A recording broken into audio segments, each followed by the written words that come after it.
Hey there.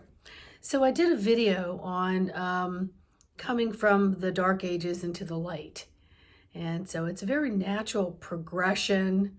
Um, isn't really documented, honestly. We hear a lot about it, but there wasn't a lot of writing maybe 30,000 years ago and 30,000 years ago before that.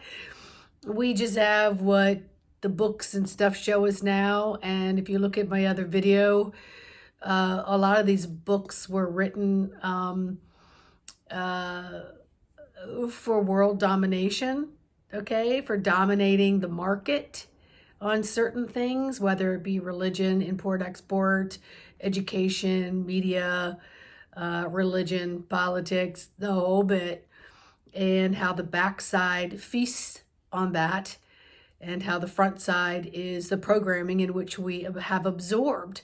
We've swallowed and absorbed, and it's in our DNA. And so we respond and react from that kind of programming.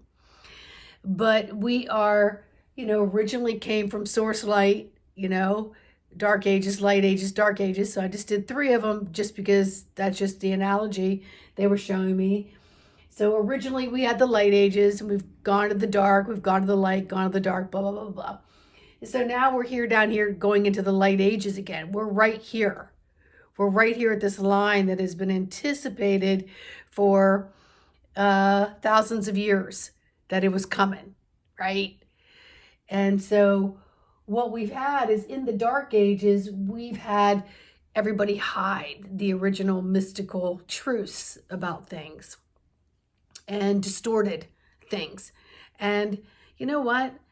We just might not have the abilities in the dark ages to actually figure out the truth behind all of that.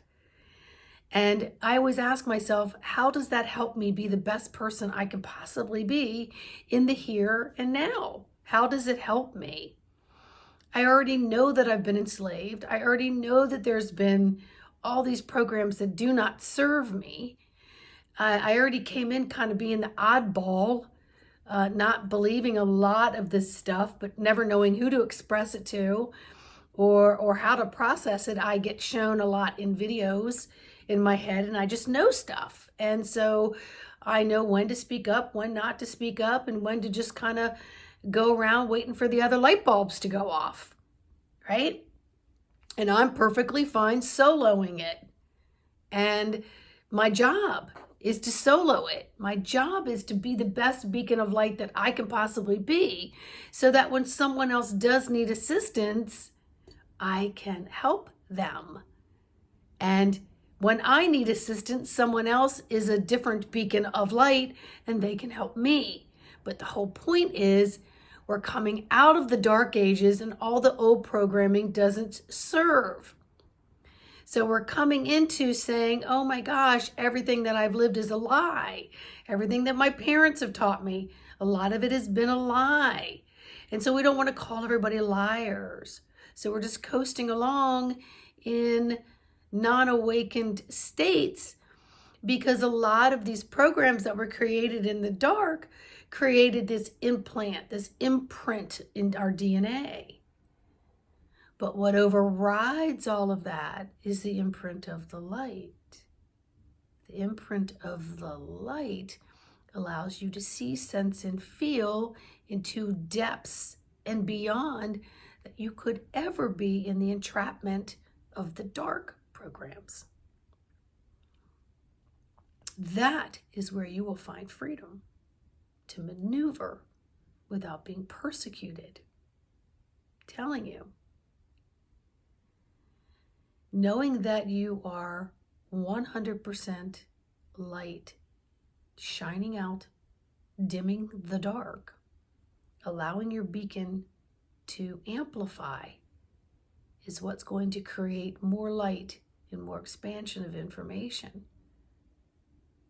And the information may not be something that you can process here, because this is where we have the mental mind, and this is what in the dark ages has taught us. Dim your mind, follow the herds, don't expand out, self-doubt by overthinking, take information out of certain books so it'll always leave you confused. And it gets to the point now, we're at this precipice where the light is here. And as we move into more of this light age, oh, that's going to seem like so far behind the yesterdays. So while we are all here, let's not run around beating everybody else over the head, trying to convert and solicit our belief systems. We know how that works. Doesn't. Don't look down with judgment and opinion that people don't know what you know. Because again, that's not your place. When you're really truly in the light, you can look around and just say, they'll get it when they're ready.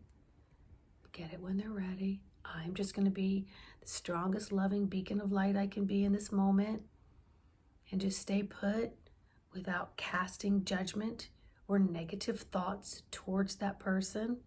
Trust me, I'm human. I catch myself. What are you guys thinking? You know, there are times where I'm like, well, if stupid's working for you, you just keep loading that wagon.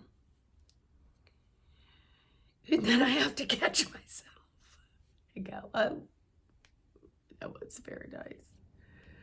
So just know, as we're coming in to the light, bouncing back and forth right now, we're on this precipice.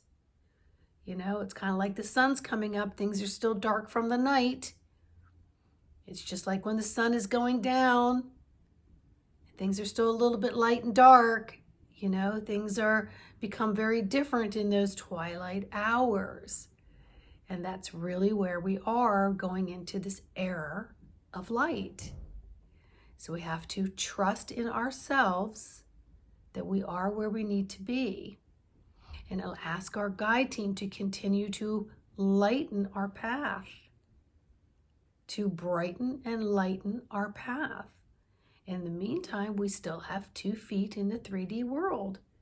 We're going to live in the 3D world as we grow and expand in our light. We'll realize that all of the cords and energetics and implants are dissolved. They no longer serve us. So I hope this kind of helps a little bit. If I can help you on your journey, embodimentofthesoul.com.